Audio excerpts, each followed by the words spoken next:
Paham ya sampai di sini? Jadi kita harus bisa menerima mindset bahwa kita ini berbeda. Ketika kita berkunjung ke kerabat kita yang suku bangsa Bugis atau Makassar, pasti akan berbeda cara menyampaikan hidangan atau makanan juga sudah berbeda. Tapi semua itu kita harus jaga. Kita harus memiliki identitas nasional, yaitu Pancasila, Bhinneka Tunggal Ika. Ya. Nah, ini tadi bicara ya sudah saya sampaikan ada identitas fundamental ya kondisi kita bahwa terlihat dari berbagai macam suku bangsa ya, ada instrumentalnya identitas di mana kita melihat indikator-indikator perbedaan tersebut dari identitas alamiah ya ini dijelaskan ya. Kenapa hal itu bisa terjadi? Karena alhamdulillah ya ada bersyukurnya kita dijajah oleh Belanda sehingga kita memiliki persamaan nasib, kesengsaraan yang sama, punya keinginan yang sama, sehingga berawal dari tunggal sudah saya sampaikan dan Sumpah Pemuda, para pemuda pada saat itu berpikir dan menghasilkan dan melahirkan sebuah konsep Sumpah Pemuda yang kita harus memiliki kesatuan, memiliki visi yang sama, kemerdekaan untuk mensejahterakan bangsa Indonesia. Nah, fungsi dari identitas nasional sebagai alat pemersatu, ya tadi sudah dikatakan, saya ilustrasikan di dalam sebuah tim sepak bola untuk pemersatu memiliki tujuan yang sama, memenangkan pertandingan. Kita memiliki tujuan yang sama. Ya. Apa itu tujuan bangsa Indonesia? Ada yang bisa memberikan jawaban? Tujuan bangsa Indonesia apa? Melindungi segenap bangsa Indonesia, memajukan kesejahteraan umum, mencerdaskan kehidupan bangsa, dan ikut melaksanakan ketertiban dunia. 4. Pertama, kita harus melindungi. Ya, jadi rasa aman itu harus ada. Ya.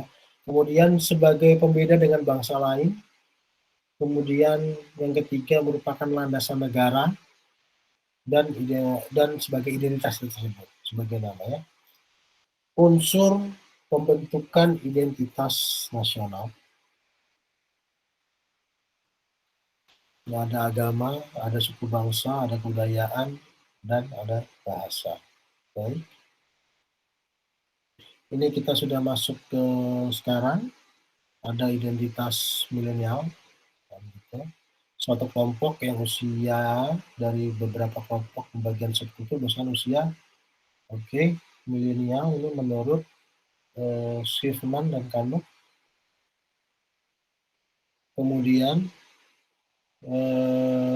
sebagai generasi Y adalah kelompok demografis yang lahir nih, kelompok milenial itu lahir di atas tahun 2000 yang Anda ya. Kemudian setelah Anda ada generasi digital yang sekarang ini adalah kelompok generasi Z, gitu, di mana generasi yang semuanya tergantung dengan informasi. Era digital memberikan akses kemudahan dalam beberapa hal, namun juga tidak menghilangkan efek dampak negatifnya. Era digital lebih diidentifikasikan dengan serba mesin dan teknologi, karena itu peran pekerja manusia dalam proses produksi dan industri akan semakin kecil dan tidak banyak berperan. Dan sudah habis berarti, dan saya sampaikan bahwa di generasi digital ini kita bisa kehidupan kita dimudahkan oleh mesin dan teknologi. Tapi saya berpesan ada satu hal yang tidak boleh berubah. Yang tidak boleh berubah harus dipegang teguh adalah akhlak dan perilaku. Maka saat ini kita digodok terus selalu dijalankan dengan pendidikan karakter. Karena untuk meminimalisir tadi ini, ya, agar kita tidak munafik, kita bisa bertanggung jawab, ya, karakter-karakter yang negatif ini bisa kita minimalisir. Kadang dengan adanya teknologi kita nggak tahu nih, kalian tidak on cam, umpamanya contoh ya, HP-nya atau laptopnya ditinggal, itu kan akhlaknya atau karakternya harus diperbaiki. Kita bicara terima kasih atau kita membuat emoticon senyum, tapi tidak bisa mewakili dari hati. Bisa saja kita mengirimkan emoticon senyum, tetapi hatinya hanya basa-basi. Nah, itu yang harus kita jaga. Dampak dari teknologi adalah kita mengalami proses di mana degradasi akhlak dan moral. Karena orang tidak lagi bisa berinteraksi secara langsung. Semua terwakili oleh robot, oleh mesin. Robot dan mesin bisa disetting berbuat sopan, tetapi hati kita nggak tahu. Maka saya berpesan itu jangan dibuang. Boleh kita berinteraksi dengan mesin, dengan teknologi, tetapi kita tetap menjaga akhlak kita, menjaga hati kita agar apa yang kita ucapkan sama dengan apa yang ada di dalam hati kita. Sehingga ciri manusia Indonesia menurut Mohtar Lubis yang munafik ini tidak apa ya bahasa saya, tidak jadikan sebuah ciri manusia Indonesia lah maksud saya. Baik, sampai di sini ada pertanyaan, ada tanggapan? Kita on cam dulu. Halo? Halo? Iya, Pak. Ya, ada tanggapan?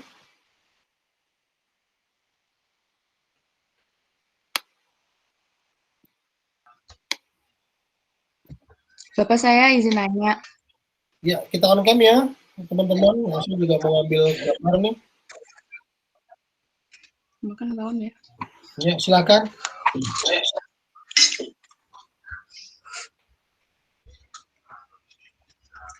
Tadi kan di PPT-nya ada generasi X, Y, Z gitu ya, Pak. Nah, mula ada kata generasi X, Y, Z itu gimana, Pak? Gimana? Awal mula saya disebut generasi X, Y, Z. Oke, baik.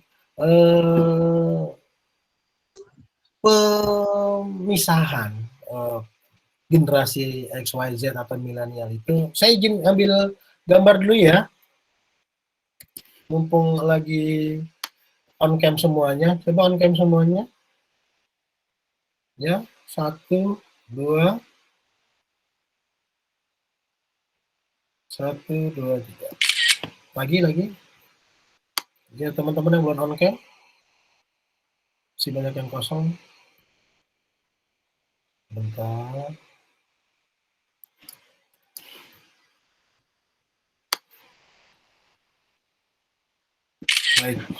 Baik, saya lanjutkan.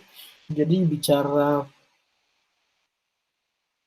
pengklasifikasian generasi itu pada awalnya untuk mengidentifikasi karakteristik.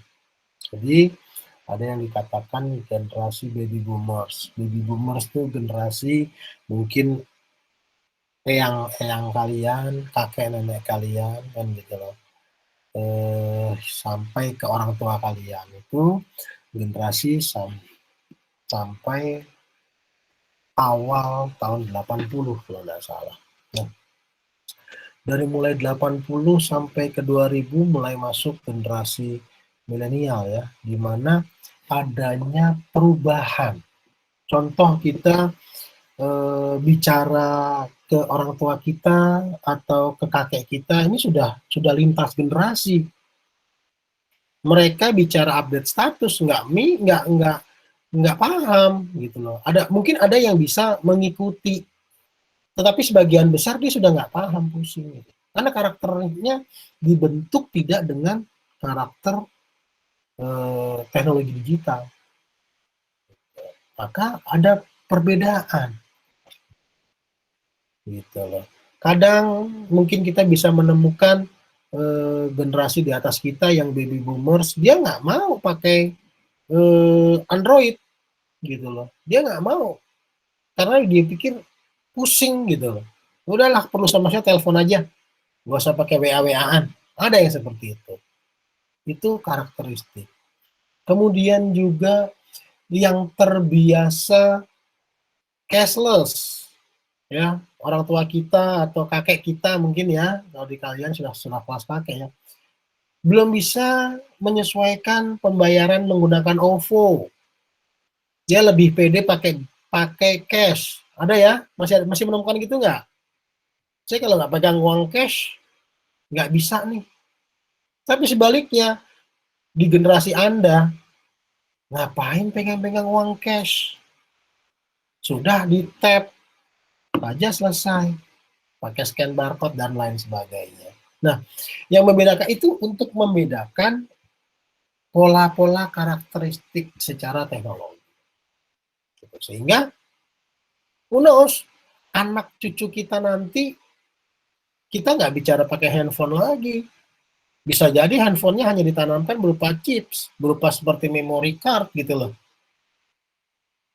Zaman dulu, kita bicara handphone, nggak terpikir handphone itu memiliki memory card sekian giga.